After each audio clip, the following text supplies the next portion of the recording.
가정에서 어렵고 힘든 가운데, 불편한 가운데 예배하시는 여러분들 환영합니다.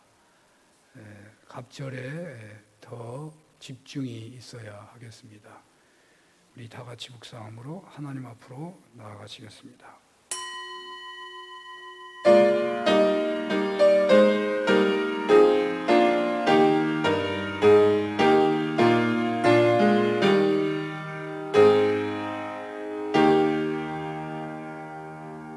믿음이 없이는 하나님을 기쁘시게 하지 못하나니 하나님께 나아가는 자는 반드시 그가 계신 것과 또한 그가 자기를 찾는 자들에게 상 주시는 이심을 믿어야 할지니라.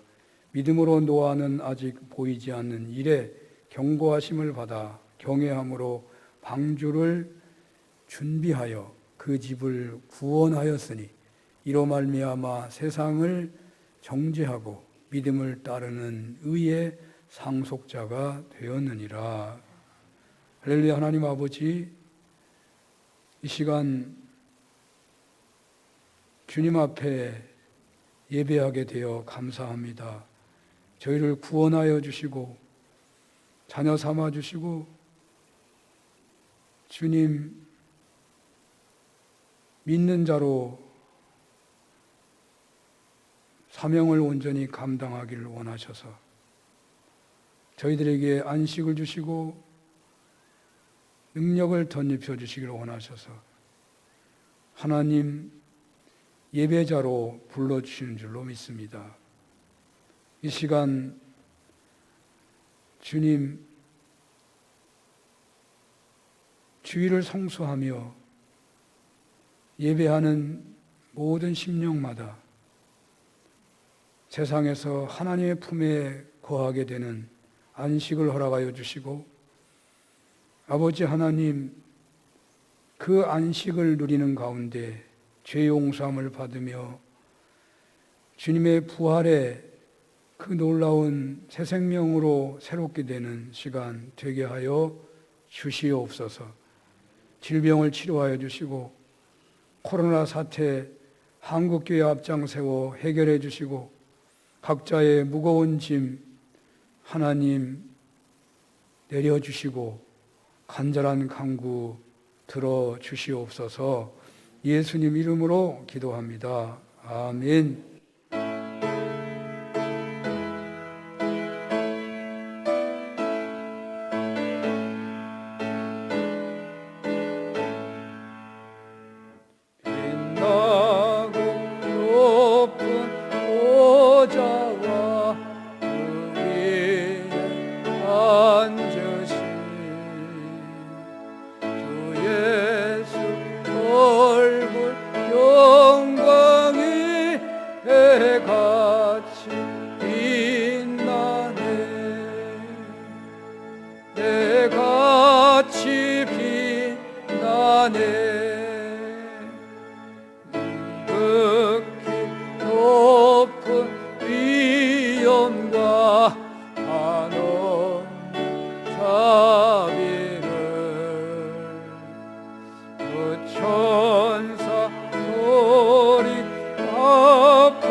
기쁨 넘치네.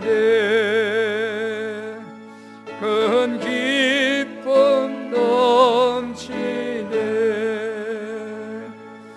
주님의 보좌 있는데 전함 못 이르러.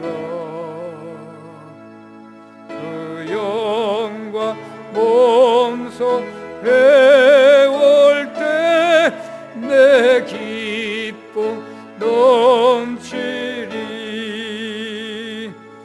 내 기쁨 넘치리.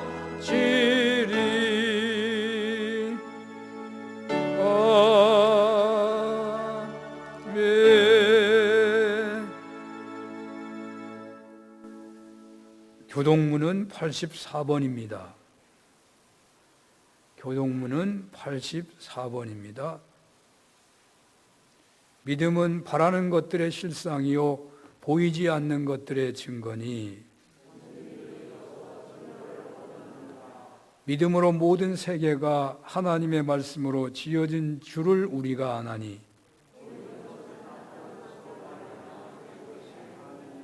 믿음으로 아벨은 가인보다 더 나은 제사를 하나님께 드림으로 의로운 자라 하시는 증거를 얻었으니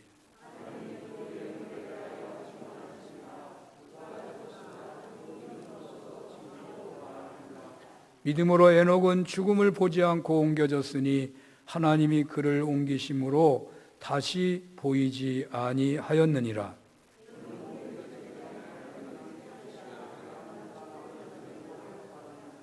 믿음이 없이는 하나님을 기쁘시게 하지 못하나니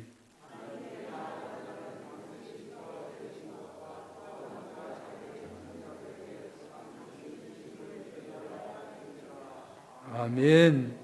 전능하사 천지를 만드신 하나님 아버지를 내가 믿사오며 그 외아들 우리 주 예수 그리스도를 믿사오니 이는 성령으로 잉태하사 동정녀 마리아에게 나시고 본디오 빌라도에게 고난을 받으사 십자가에 못 박혀 죽으시고 장사한 지 사흘 만에 죽은 자 가운데서 다시 살아나시며 하늘에 오르사 전능하신 하나님 우편에 앉아 계시다가 저리로서 산자와 죽은 자를 심판하러 오시리라. 성령을 믿사오며 거룩한 공회와 성도가 서로 교통하는 것과 죄를 사하여 주시는 것과 몸이 다시 사는 것과 영원히 사는 것을 믿사옵나이다. 아멘.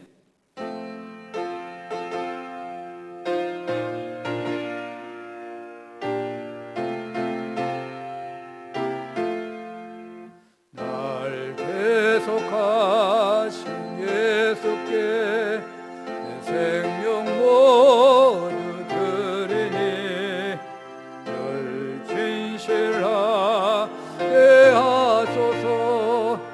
내 구주 예수여 나 구주 위에 살리라.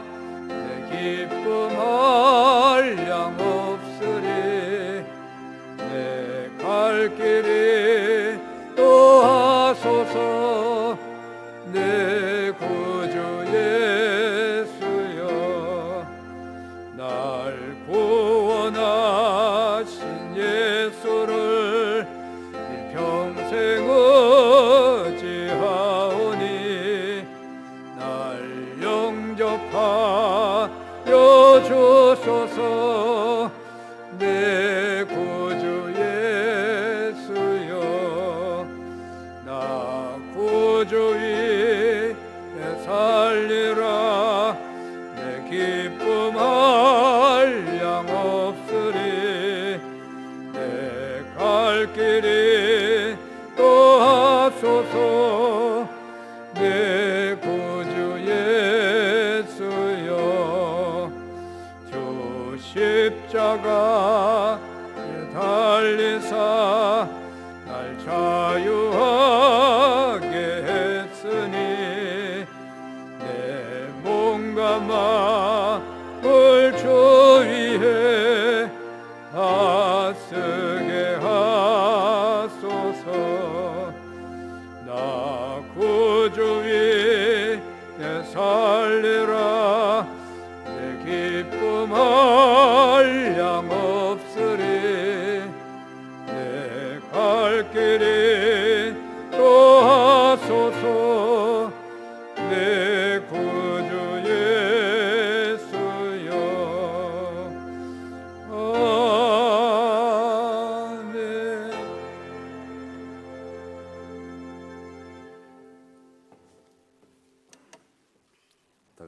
함께 기도 올려드리겠습니다.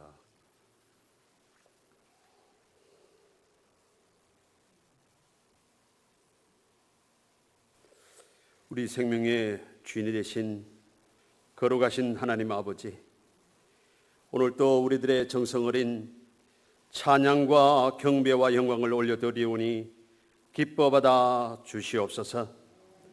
한 주간의 어려운 삶 속에서도 주의 은혜 가운데 평안케 하시고 온전한 우리의 삶을 누리다가 하나님 앞에 나와 주어진 우리의 자리에서 예배하게 하시니 진심으로 감사를 드립니다. 한 주간의 삶을 돌아보며 하나님이 주신 자녀들과 우리와 함께하는 부모님들을 얼마나 공경하고 사랑으로 지냈는지 돌이켜보는 시간, 부족한 부분이 있다면 용서하여 주시고 세상의 사람들과 구분된 믿음의 자녀들로, 믿음의 사람들로 바로 서게 하여 주시옵소서. 하나님의 놀라운 은혜와 사랑으로 이 나라와 이 땅의 많은 사람들이 기쁨으로 지나왔지만은 어려운 환경 속에서 힘들고 지친 영혼들을 주님 보살펴 주시옵소서. 코로나19 어려운 환경 속에서 많은 사람들이 힘들어하고 지쳐가고 있습니다. 주님 위로하여 주시고 주님의 팔로 붙들어 지켜 주시옵소서. 많은 사람들이 용기를 잃지 않게 하시고 하나님 앞에 다시 한번 무릎 꿇고 주님의 은총을 구하는 이 나라 이 민족 되게 하여 주시옵소서. 한국교회가 앞장서서 이 일에 힘써 기도하며 믿음으로 나라를 바로 세워가고 많은 영혼들을 온전하게 이끌어가는 귀한 교회들 되게 하여 주시옵소서. 거룩하신 하나님, 우리 산운교회를 지켜주심에 감사를 드립니다. 어려운 가운데 있지만은 주의 은혜가 늘 함께 하시고 주의 사랑이 넘쳐나게 하여 주시고 주님의 말씀이 살아 역사하는 교회로 세워 주시옵소서. 지역사회에 결코 부끄럽지 아니하고 자랑스럽고 믿음의 안식처가 되고 사랑의 소리가 넘쳐나는 귀한 교회로 세워 주시옵소서. 세계를 향한 선교하는 교회가 되게 하시고 어려운 이웃을 돌보는 사랑의 교회가 되게 하여 주시옵소서. 무엇보다도 코로나 바이러스로 인하여 우리 온 성도들이 믿음 잃지 않게 도와주옵소서. 더욱더 나태한 믿음이 아니라 강건하고 담대히 무릎 꿇어 기도하는 믿음의 사람들 되게 하여 주시기를 간절히 원하옵고 기도합니다. 그래서 우리 온 교회 성도들을 통하여 주의 많은 사람들이 소망을 갖고 주의 많은 사람들이 주님 앞으로 돌아오는 놀라운 은혜가 있게 하여 주시옵소서. 거룩하신 하나님, 귀한 담임 목사님 세워주심에 진심으로 감사를 드립니다.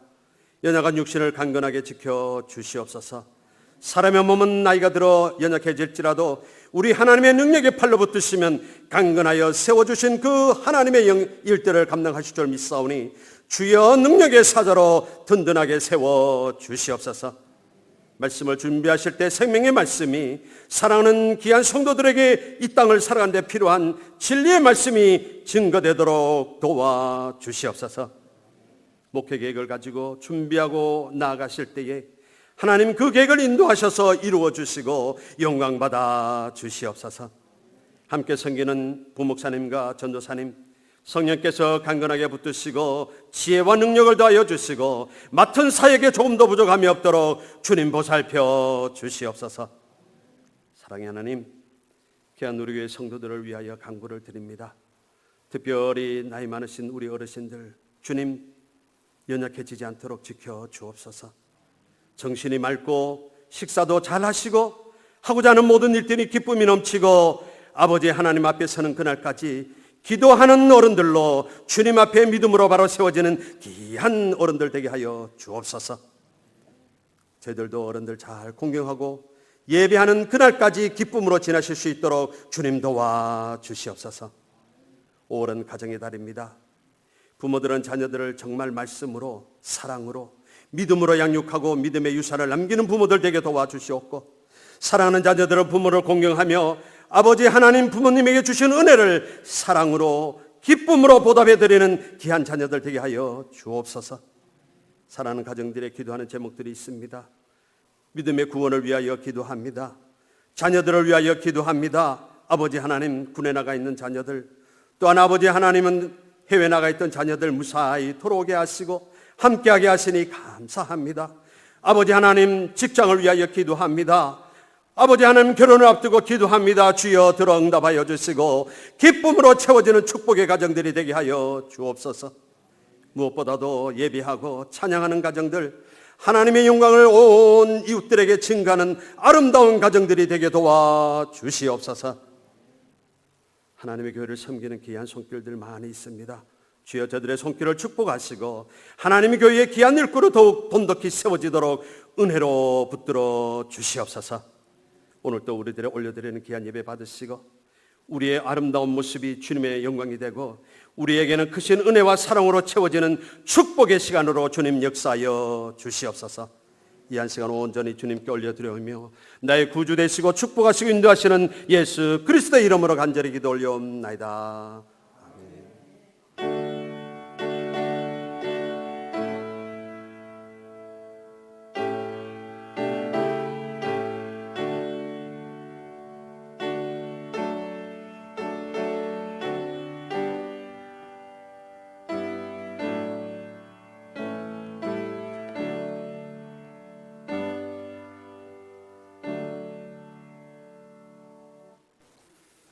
성경 말씀은 마태복음 6장입니다. 마태복음 6장 19절에서 24절까지 제가 봉독하겠습니다. 마태복음 6장 19절에서 24절입니다. 너희를 위하여 보물을 땅에 쌓아두지 말라. 거기는 좀과 동록이 해하며 도둑이 구멍을 뚫고 도둑질하느니라. 오직 너희를 위하여 보물을 하늘에 쌓아두라. 거기는 좀이나 동록이 해하지 못하며 도둑이 구멍을 뚫지도 못하고 도둑질도 못하느니라. 네 보물이 있는 그곳에는 네 마음도 있느니라. 눈은 몸의 등불이니 그러므로 내 눈이 성하면 온몸이 밝을 것이요 눈이 나쁘면 온몸이 어두울 것이니 그러므로 내게 있는 빛이 어두우면 그 어둠이 얼마나 더하겠느냐. 한 사람이 두 주인을 섬기지 못할 것이니 혹 이를 미워하고 저를 사랑하거나 혹 이를 중히 여기고 저를 경히 여김이라. 너희가 하나님과 재물을 겸하여 섬기지 못하느니라. 아멘.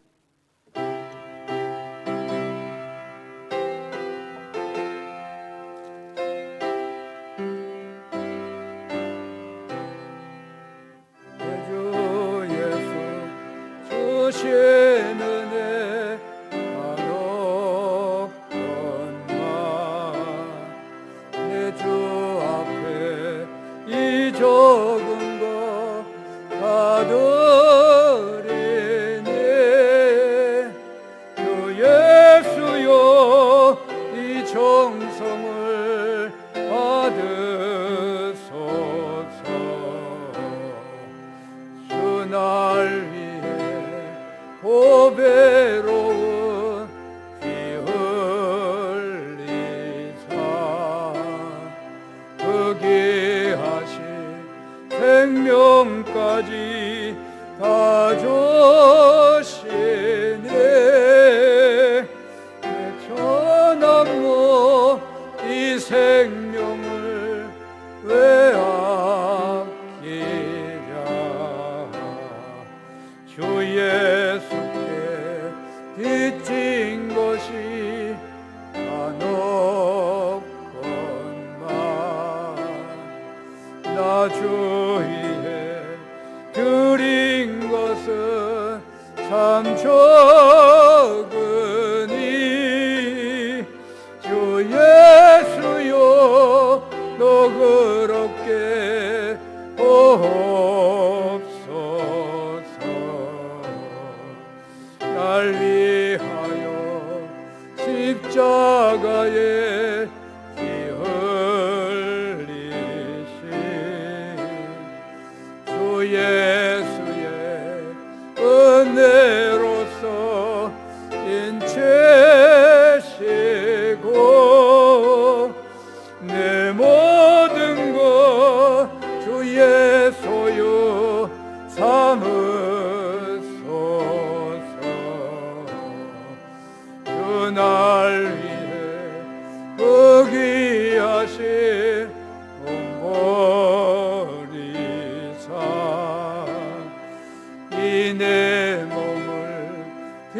값으로 사셨으니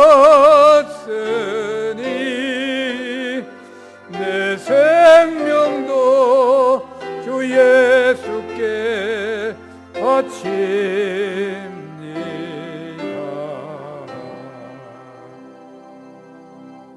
아멘.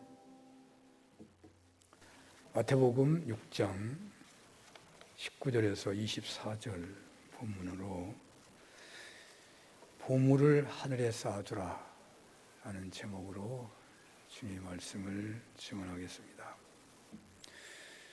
여러분들이 교회 오셔서 주보를 늘 보시지만 교회 비전과 목적을 놓치는 경우가 있을 것입니다.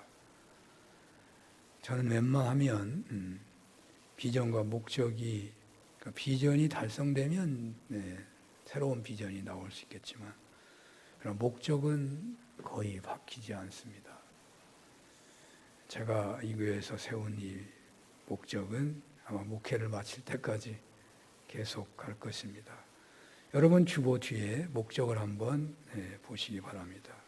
우리에게 목적이 하나님 사랑, 이웃 사랑, 세상 섬김의 공동체이고 하나님 나라를 누리고 나누고 전하는 공동체이고 다음 세대 양육에 정성을 다하고 노인 세대를 거룩한 신부로 세우는 도심 속에 행복한 수도원 공동체라는 목적을 걸었습니다.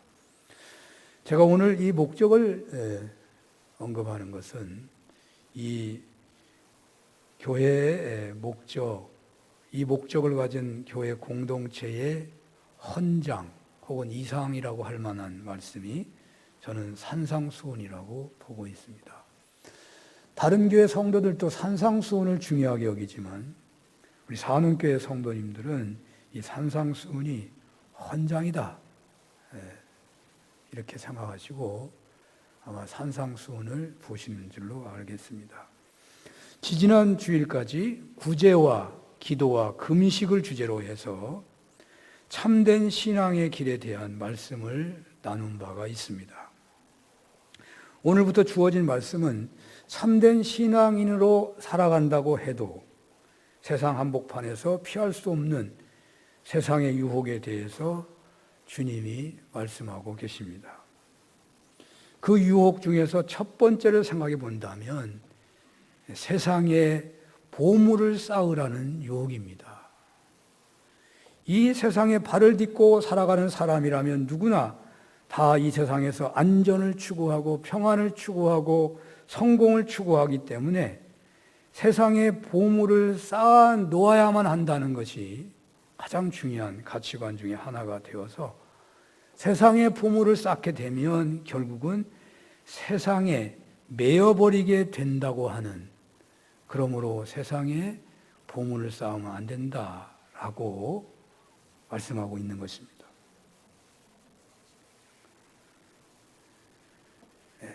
세상에 보물을 쌓지 말아라. 이것을 달리 표현한다면 세상을 적극적으로 사랑하거나 세상이 전부인 것처럼 중시하며 사는 유혹에 빠지지 말라라는 거예요. 물질에 대한 유혹, 그 자극적이고 황홀하게 만들어줄 것 같은 유혹의 꽃이 만발한 세상 현실에서 참된 신앙인은 어떻게 살아가는가에 대한 오늘 본문의 대답은 한마디로 드린다면 이렇습니다. 보물을 땅에 쌓아두지 말고 그 보물을 하늘에 쌓아두라 라는 말씀입니다. 자, 이 말씀의 의미를 알기 위해서 먼저 보물에 대한 생각을 해봐야 하겠습니다.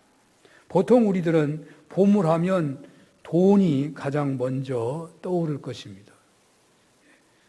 자본주의 사회를 살고 있는 우리들에게 있어서 보물의 대표는 분명 물질입니다. 돈입니다.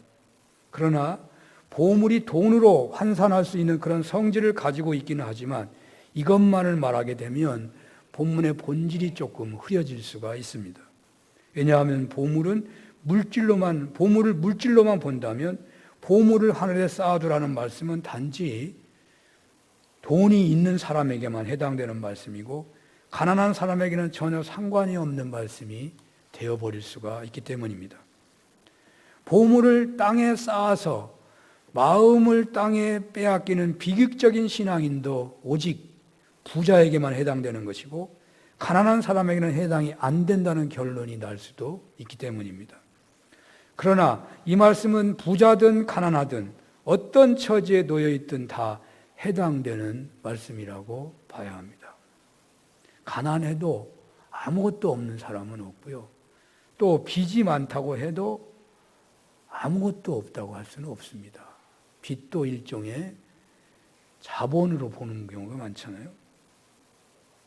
주님은 여기 본문에서 돈을 쌓아두지 말라고 하지 않으셨고 보물을 쌓아두지 말라고 하셨잖아요. 보물은 포괄적인 의미가 있는 것입니다.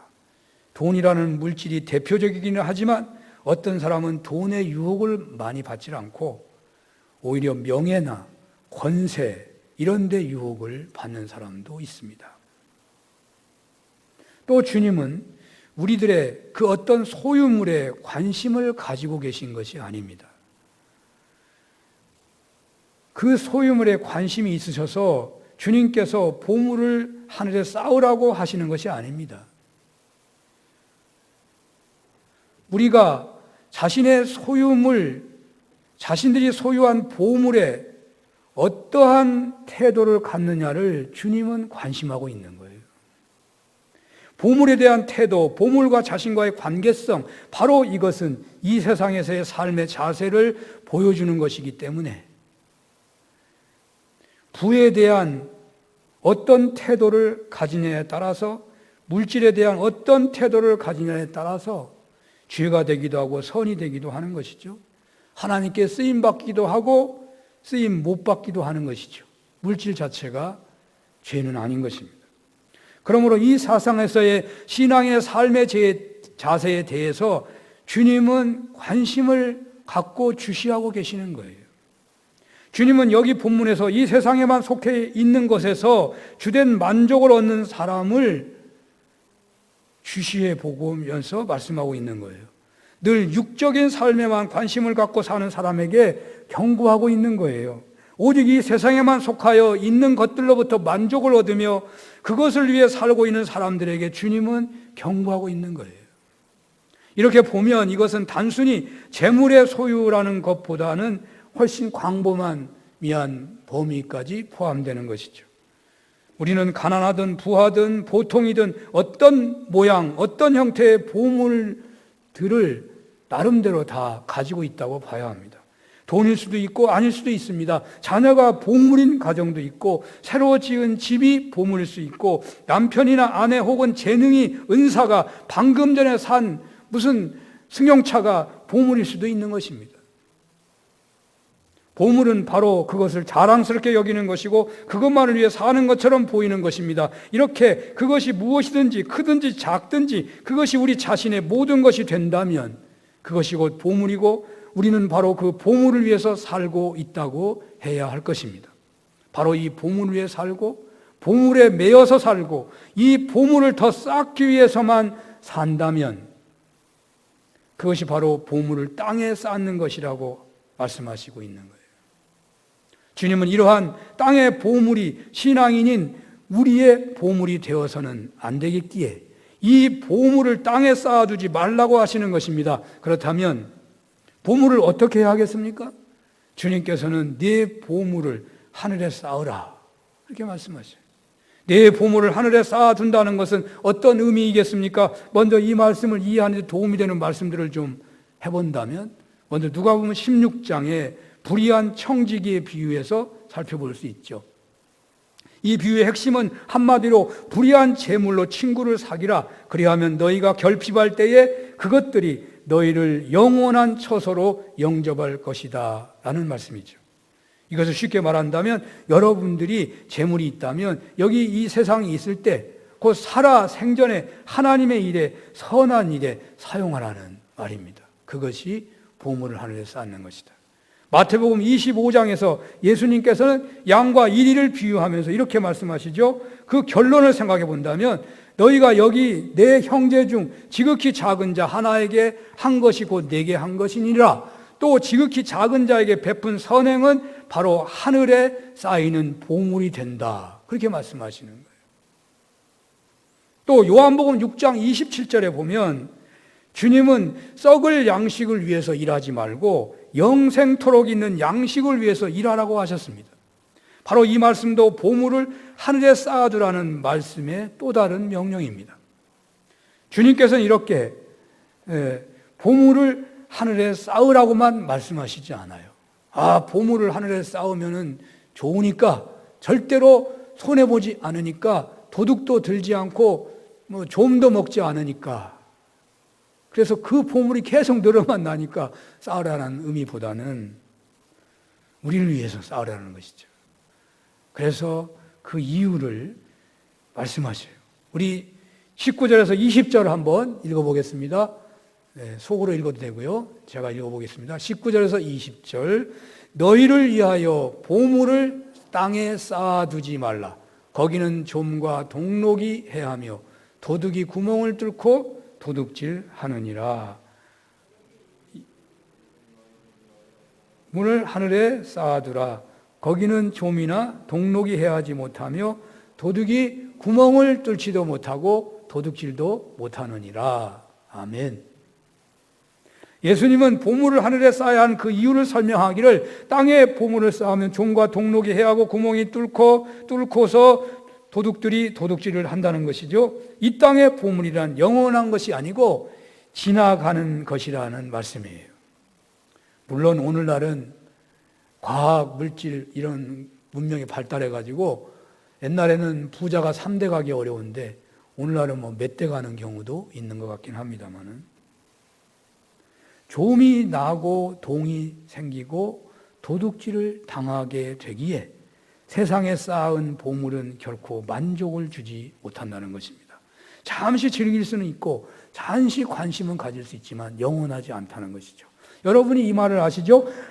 하루를 즐기려면 이발을 해라, 목욕을 하라. 일주일을 즐기려면 자동차를 사라. 한 달을 즐기려면 결혼을 해라. 1년을 즐기려면 새 집을 지으라. 이 세상의 것이란 아무리 놀랍고 아름답고 영광스럽다고 해도 모두 썩어지고 없어지는 것입니다. 그래서 자꾸 더 쌓으려고 하는 것이죠. 세상의 보물이란 부패하고 변하게 되어 있다는 것입니다. 그러므로 세상의 보물을 쌓지 말고 오직 너희를 위하여 보물을 하늘에 쌓으라는 것입니다. 주님께서는 보물을 하늘에 쌓아두라고 명령만 하지 않으시고 그렇게 해야 할 이유를 아주 명백하게 확정적으로 선언하듯이 말씀하세요. 보물을 땅에 쌓지 않고 하늘에 쌓는 것이 신앙인에게는 너무나도 중요한 것이기에 예수님께서는 이렇게까지 말씀하셔요. 네 보물이 있는 곳에 내 마음이 있다. 보물을 땅에 쌓으면 네 마음이 땅과 세상에만 있게 되고, 보물을 하늘에 쌓으면 네 마음이 하늘과 하나님께만 향하게 된다는 것입니다. 결국 보물을 땅에 쌓으면 세상의 마음을 빼앗겨서 실족하게 될 수 있다는 말씀이죠. 그러므로 보물을 하늘에 쌓는 일은 구원과 직접 관련이 있지는 않지만, 예수 믿어 구원받는 것이 직접 관련이 있는 것이지만, 보물을 하늘에 쌓는 것도 결국은 간접적으로 구원과 관계가 있다는 것입니다. 그러므로 우리 신앙인은 이 땅에서 사는 동안 보물을 쌓는 일을 신앙생활의 중요한 목적으로 삼고 살아야 하는 것입니다. 또한 주님께서는 보물을 땅에 쌓는 것은 마음을 빼앗기는 것만이 아니고 몸에 등불인 눈마저 잃게 된다는 말씀까지 하십니다. 우리는 예수님께서 점점 강조하시는 논조에 귀를 기울여야 할 것입니다. 얼마나 보물을 땅에 쌓는 것이 심각한지, 얼마나 사람들이 이 세상에 땅을 짓고 사는 사람들이 보물을 쌓지 않고는 살 수 없는 유혹에 떨어질 수밖에 없는지를 주님은 알고 계시기 때문에 이런 말씀까지 하시는 거예요. 우리 22절, 23절을 한번 보겠습니다. 다 같이 한번 읽어봅니다. 눈은 몸의 등불이니 그러므로 내 눈이 성하면 온 몸이 밝을 것이요 눈이 나쁘면 온 몸이 어두울 것이니 그러므로 내게 있는 빛이 어두우면 그 어두움이 얼마나 더하겠느냐. 이 말씀은 조금 어려워 보이지만요, 조금만 생각하면 그렇게 어려운 말이 아닙니다. 눈은 몸의 등불이잖아요. 등불이 등불이지만 우리에게 등불은 눈이에요. 눈을 감아보세요. 하나도 안 보이지. 눈이 우리의 등불이에요. 눈이 밝으면, 눈이 맑으면, 눈이 성하면 밝아요. 눈이 성하면. 눈이 있어도 어디 연세가 많아져서 뭐 이렇게 하얗게 끼어지면 잘 안 보이잖아요. 어두워지잖아요. 눈이 나쁘면 온몸이 어두운 거예요. 만약에 눈이 멀어버리면 보이는 것이 없으니까 얼마나 어둡겠느냐. 얼마나 어둡겠느냐. 보물을 땅에 쌓으면 눈이 어두워질 수 있다는 것입니다. 이런 말을 하는 것을 들으셨죠? 재물의 눈이 멀었다. 권력의 눈이 멀었다. 향락의 눈이 멀었다. 쉽게 하는 말이지만 그 사람에게는 얼마나 안타까운 일인지 몰라요. 보이지를 않아.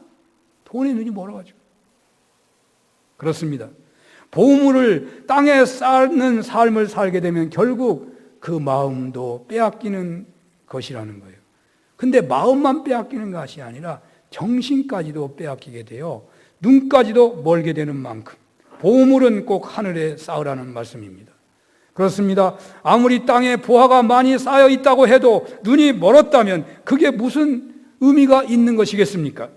아마 어느 누구도 평생 쓰고도 남을 재물, 후손들이 10대까지 쓰고 남을 재물을 주어도 자기 눈이 멀어버리게 된다면 평생 재물 원하지 않을 것 같습니다.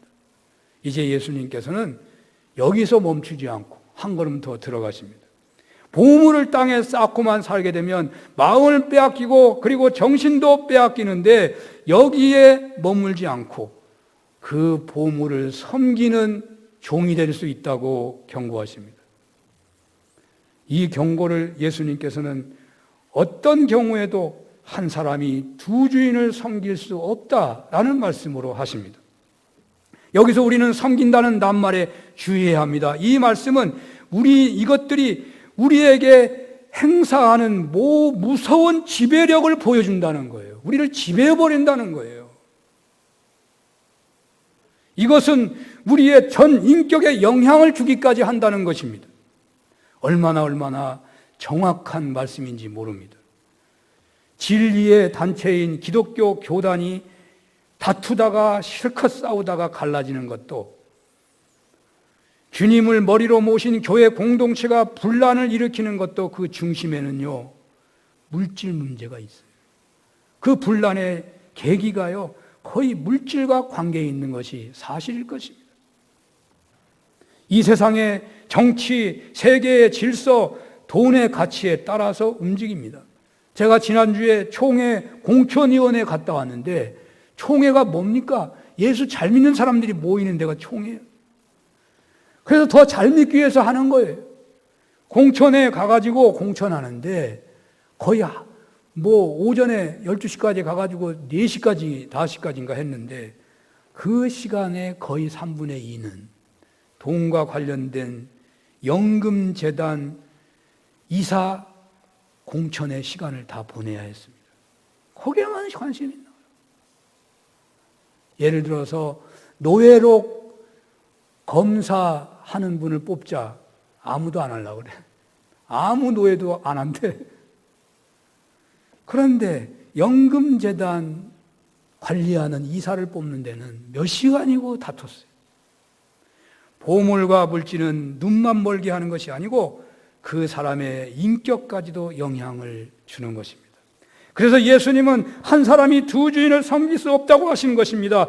기복적인 신앙인들은 하나님과 재물을 동시에 섬기는 것처럼 그렇게 보이기도 하고 본인이 그렇게 착각할지도 몰라요. 아, 돈도 섬기고 하나님도 괜찮다. 나는 돈을 섬기는 게 아니야. 그러나 그것은 물질을 섬기는 것이지 하나님 섬기는 게 아니에요. 예수 잘 믿어서 복 받기만을 바란다면 말이죠. 왜냐하면 그분은 물질을 섬기고 하나님은 이용하는 차원에서 믿고 있는 거예요.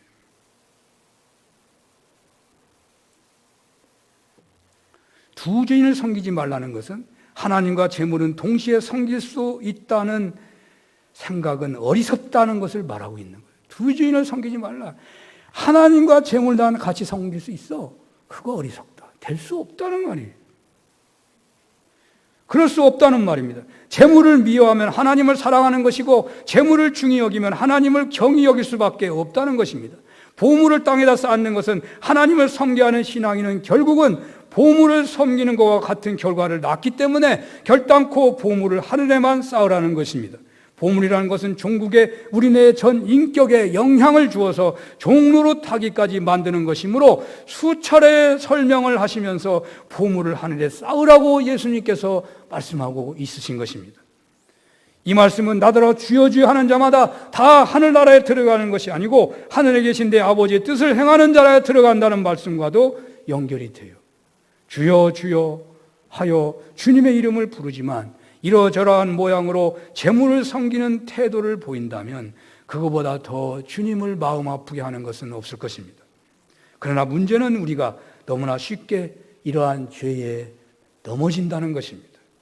고통 때는 어느 누구도 모릅니다. 위기 때가 되면 나타납니다. 예를 들어서 상속 싸움을 보십시오. 보통 때는 자신들의 가정은 예라고 좋아합니다. 상속금이 많아지면요, 가족관계, 부모 자녀 관계, 혈연관계, 예수 잘 믿는 신앙의 가치도 무너지기가 얼마나 쉬운지 모릅니다. 오늘날 코로나 사태로 인하여 교회마도 아마도 비정상이 정상이 되는 일들이 많이 있을 것입니다. 우리도 앞전에 그런 경험을 했고 그런 고민을 했었습니다. 코로나 전파를 막아야 하고 교회가 코로나 전파지로 세상에 비친다면 하나님 성계에 큰 타격이 있겠지요. 그럼에도 불구하고 현실적으로 교회마다 상당수는 당장 교회 유지가 되지 않기 때문에 직설적으로 표현한다면 교회 예배를 통한 성도들의 헌금이 없으면 교회 유지가 안 되는 최악의 상황에 놓여질 수 있기 때문에 겉으로는 주일 예배를 어떤 방법에도 포기할 수 없다고 천명한다고 하더라도 양심에서는 돈 문제 소리가 들릴 수밖에 없다는 거예요. 돈 때문에 예배를 드린다고 하면 너무 불신앙적이어서 차마 말을 못하지만 현실적으로 그런 문제점이 있는 것을 부인하지 않을 수가 없다는 것입니다. 복음 전파에 결정적 피해가 있기에 코로나 전파의 위기에서도 굴하지 않고 예배를 드린다고 하지만 실상은 교회 유지 관리가 더 중요한 것이 아니냐 하는 내면의 소리를 외면할 수가 없다는 거예요. 이런 실화가 있습니다.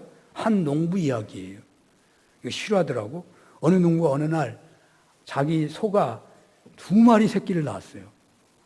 우리 염장원님 새끼 2마리 낳은 경험이 있는지 모르겠는데 웬만해서 소는 2마리를 못 낳더라고요. 요즘에는 2마리 낳는 소가 있나? 그런데 소가 2마리를 낳았으니 뭐 옛날에 소가 뭐 초가집 한 채 값이 막 그러는데 얼마나 소가 귀해요. 2마리 나니까 좋아가지고. 근데 이상하게 소가 조금 다르게 약간의 무슨 점박이가 있었나 봐요. 색깔이. 하나는 누렇고. 너무 기뻐가지고 이 사람이 뭐라고 했는데 내가 한 마리를 주님께 바치겠습니다. 좋아가지고 그냥. 그래서 한 마리는 팔아서 수익금으로 쓰고 한 마리는 주님의 사업에 쓰겠습니다. 그때 아내가 남편에게 물었대요. 여보, 이 송아지 중에 어느 것을 하나님께 바치는데 남편은 전혀 생각 없이 지금 그런 게 문제냐고 한 마리 바치면 그만이지 뭐 그런 거 따지고 그래. 그러고 시간을 지나갔대. 한 5개월쯤 지났는데 어느 날 비가 오는 날 농부가 맥이 빠져서 들어왔어요. 부인이 달려와 웬일이냐고 하니까 이 농부가 이런 말을 해요. 아주 나쁜 소식입니다. 주님의 송아지가 죽었습니다. 그때 그 아내가 따지시지 말합니다. 당신은 어느 소가 주님의 것인지 결정하지도 않았는데 그게 무슨 말이냐고 남편이 말합니다. 아니요. 나는 항상 마음으로 정하고 있었어. 항상 누렇게 잘생긴 송아지가 주님의 것이라고 생각을 했다고. 확실하다고. 그놈이 죽었단 말이야. 재미있는 이야기 같지만 실화예요, 실화. 또한 우리에게 일어날 수 있는 일이에요. 우리는 언제나 이 농부처럼 사는 경우가 아마도 많을 것입니다. 여러분, 금전 사정이 어려워지면 전략하는 것이 무엇입니까? 대부분의 사람들은 경제적으로 어려우면 농부처럼 하나님께 바치는 것을 끊을 수밖에 없는 경우가 많은 것 같아요. 물론 경제적으로 위기에 놓일 때 빚을 지면서 헌금하는 것은 옳지 않습니다. 먹고 사는 문제가 아닌 많은 지출이 우리에게 있어요. 사람의 가치관에 따라 다르지만 저는 먹고 자고 하는 것, 땅도 있고 뭐 그런다면 더 이상 뭐 원하는 게 없을 것 같은데, 우리가 얼마나, 사실 엥겔 지수라고 하잖아요. 먹고 사는 지수는요 아주 낮아요. 100에서 10도 안 돼, 먹고 사는 문제는. 주님은 말씀하십니다. 너희는 하나님과 재물을 겸하여 섬길 수 없다. 우리가 좋아하는 것이 하나님과 우리 사이에 들어와 우리네의 신앙을 파괴하는 경우가 많습니다. 이것에 대해서 어떻게 대하느냐가 우리의 신앙을 결정하는 것입니다. 우리가 주여 주여 부른다고 우리가 하나님의 절대적 요구 앞에서 우리가 우리 자신을 기쁘게 드리고 굴복시킨다는 증거가 결코 아닙니다. 보물이 하늘에 쌓여질 때 우리는 하나님을 제대로 섬긴다고 봐야 하는 것입니다. 그렇다면 어떻게 이 일이 가능하겠습니까? 믿음으로 행하는 것인다고 말하겠지만은 어떤 믿음이 이것을 가능하게 하는 것이겠습니까? 첫째로 우리네 이 땅에서 삶이 나그네에 불과하다는 믿음이 필요합니다. 즉 이 세상의 삶이란 나그네다. 영원히 사는 게 아니다. 우리는 나그네로 잠시 있다가 하나님 앞에 가는 것이다. 이 믿음이 중요합니다. 이 믿음이 보물을 하늘에 쌓을 수 있는 믿음이에요. 우리가 바로 이러한 확신을 갖는다면 그것이 그렇게 어려울 수가 있지는 않아요. 히브리서 11장의 인물들이 믿음의 영웅들이 된 것은 바로 이 원리를 깨닫고 그렇게 살았기 때문입니다. 모세가 그 호화스럽고 전도가 유망한 궁전에서 광야로 떠나라는 하나님의 명령에 순종한 것은 상 주시는 이심을 바라봤기 때문이에요. 이 세상의 삶은 나그네인 것이고 영원한 주님과의 삶을 믿고 바라봤기 때문에 그 호화스러운 것을 포기한 거예요. 아브라함이 독자 이삭을 바치는 것까지 순종한 것도 더 나은 본향 곧 하늘에 있는 것을 사모했기 때문이고, 이 땅의 삶이란 단지 나그네일 뿐이라는 것을 확실히 믿고 알았기 때문입니다. 우리 신앙인은 항상 이 원리를 잊어서는 안 됩니다. 매 순간 우리는 이 원리를 적용하며 살아가야 하는 것입니다. 그러면 우리는 신앙인으로서 세상 사람들처럼 돈에 매이지 않을 것이고, 혹은 자신의 지성이나 명예나 은사나 지위, 기타 등등을 소유물로 여기지 않게 될 것입니다. 기독교인인 우리는 이렇게 고백해야 합니다. 나는 이것들의 소유주가 아니다. 돈이나 지성이나 명예나 은사나 지위나 그 어떤 능력이나 이건 내가 누리는 그 무엇도 이건 내 것이 아니다. 나는 그저 이것을 관리하는 청지기일 뿐이다. 바로 이런 차원에 이르면 그는 이제 이러한 사람으로 변하게 됩니다. 나는 이것들을 하나님 영광을 위해서 어떻게 사용할 수 있을까? 나의 건강을 하나님 영광을 위해서 어떻게 사용할까? 나의 지식을 하나님의 영광을 위해서 어떻게 사용할까? 나의 기술을 하나님의 영광을 위해서 어떻게 사용할까? 나의 재산을 하나님 영광을 위해서 어떻게 사용할까? 나의 아름다움을 하나님의 영광을 위해서 어떻게 사용할까? 나의 젊음을 하나님의 영광을 위해서 어떻게 사용할까? 우리가 만나야 할 분은 하나님이십니다. 우리가 종국에 대면해야 할 분은 하나님이십니다. 하나님은 심판자이시고 창조주시고 구원주시고 우리의 아바 아버지십니다. 나에게 축복으로 주신 모든 것에 대해서 하나님은 결산하신다고 말씀하셨습니다. 그 고백에 따라 실천하며 살 때에 우리는 모든 보물의 청지기가 되어서 보물을 하나님의 영광을 위해 사용하는, 보물을 하늘에 쌓는 신앙인이 될 수가 있을 것입니다. 주님께서는 보물을 이 땅에 쌓는 일을 결코 하시지 않으셨습니다. 예수님은 언제나 우리의 모델이잖아요. 그러긴 합니다만은 이 말씀은 목회자인 저로서도 매우 떨리는 말씀이에요. 주님께서는 이 땅에서 아무런 재산도 남기지 않았습니다. 재산이 될 만한 그 어떤 것도 남기지 않으셨습니다. 하나님의 아들의 명성조차도, 기적을 행하는 능력조차도 십자가에서 무능하게 죽으신 모습으로 다 세인들에게서 잊혀지게 했습니다. 오직 하늘에서 누리는 영광을 위하여, 하늘에 계신 하나님의 영광을 위하여 땀 한 방울도 남기지 않으시고 피 한 방울도 남기지 않으시고 이 땅에 다 쏟으시고 떠나셨습니다. 이렇게 주님께서는 하나님께로부터 받은 모든 것을 하나님의 영광을 위해서 이 땅에서 남김없이 다 쓰셨습니다. 주님의 삶을 바라보며 우리는 하늘의 보물을 쌓는 신앙인으로 살아서 세상에 매이지 않고 하늘에 매이는 능력 있는 신앙인으로 살라고 너희 보물을 하늘에 쌓으라고 말씀하십니다. 이런 은혜가 있으시기를 축원합니다. 기도하겠습니다. 하나님 아버지, 보물을 하늘에 쌓으라. 하나님 아버지시여, 이 말씀이 우리의 삶에 적용이 되도록 우리의 가진 모든 것이 하나님의 것임을 알고 하나님의 영광을 위해서 하늘의 보물을 쌓으며 살아가는 능력 있는 신앙인들 되게 하여 주시옵소서. 예수님 이름으로 기도합니다. 아멘.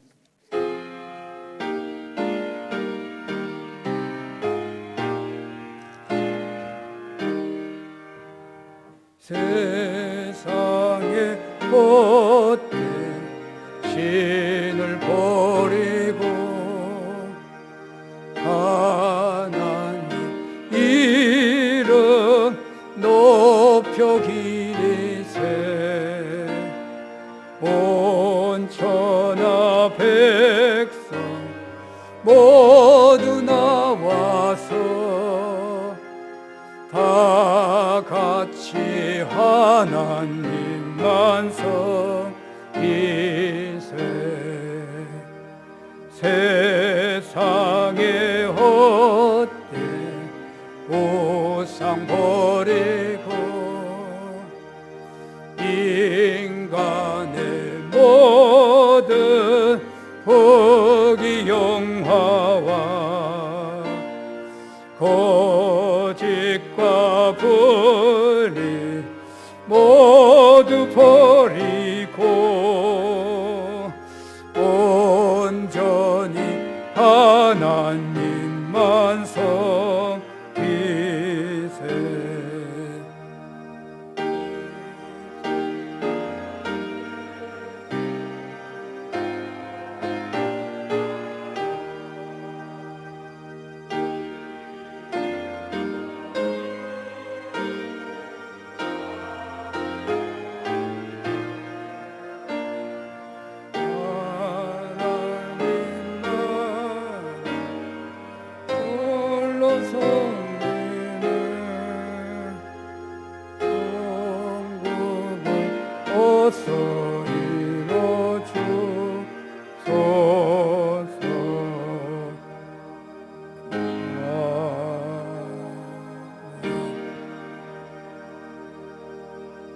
할렐루야. 하나님 아버지시여, 우리의 몸을 드리는 고백으로 하나님 우리에게 주신 것이 다 하나님의 것이고 하늘에 보물을 쌓는 고백으로 물질을 성별합니다.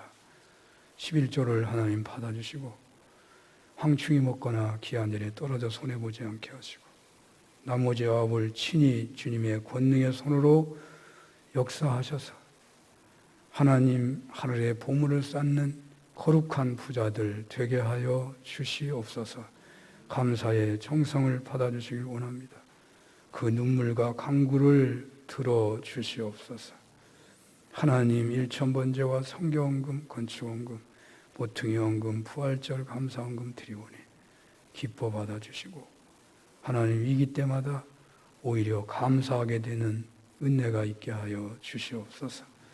아버지여, 코로나19 사태로 온전하게 예배드리기 어렵지만 어려운 가운데서 보이지 않게 몸을 바치는 하나님의 종들, 온라인 예배로 몸을 바치는 귀한 종들, 하나님 그 모든 손길들 기뻐 받아 주시옵소서. 예수님 이름으로 기도합니다. 아멘. 교회 소식을 전합니다. 죄송합니다. 여러분들 음식을 드리지 못해서 그래서 오예배도 계속 쉬어야 하겠습니다. 큰 화산이 터지면 그 다음에 조그만 화산이 또 계속 이어진다고. 큰 회오리바람이 지나갔는데 또 여진이 있는 것처럼 이따금씩 또 문제가 생기네요. 언제 또 그냥 끝날는지 그것이 그때처럼 또 커질지 알 수 없으니까 인내하면서 거리두기 예배 계속해야 할 것 같습니다.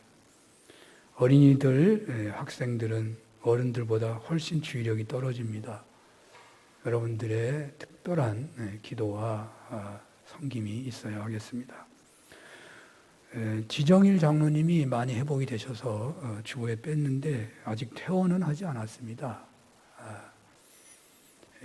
미음을 드시다가 죽을 드시는데 아직 완전히 밥은 드시지 못한다고 퇴원을 안 시켜줘서 한 주간 더 있게 되시는 것 같습니다.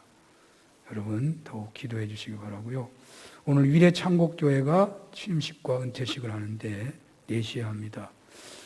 3시 20분쯤에 교회에서 가면 될 것 같습니다. 3시 20분. 장로님 20분 출발하겠습니다. 찬송가 635장 부르겠습니다.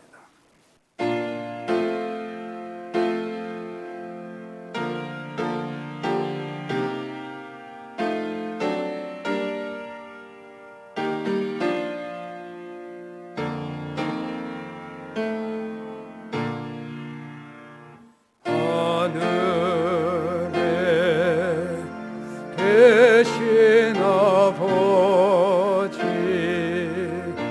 이름 거룩하사 주님 나라 임하시고 끝이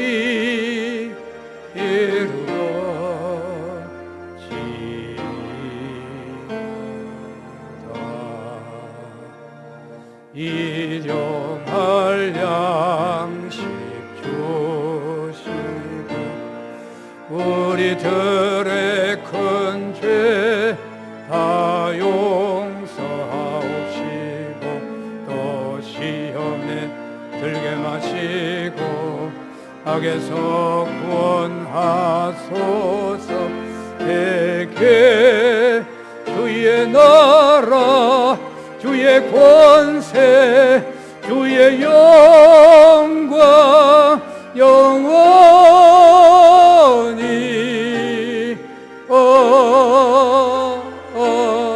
아멘. 지금은 성부 성자 성령 하나님의 크신 은혜와 사랑하심과 역사하심이 예배하기 어려운 가운데 정성을 갑절로 모두어서 예배하는 모든 종들 머리 위에 우리를 위하여 보물을 하늘에 쌓으라고 하시는 그 주님의 그 본심을 알게 하시고 하나님 세상에 눈이 어두워지지 아니하도록 보물을 하늘에 쌓기를 소원하며 돌아가는 모든 종들 머리 위에 영원히 함께해 주시옵기를 축원하옵나이다. 아멘.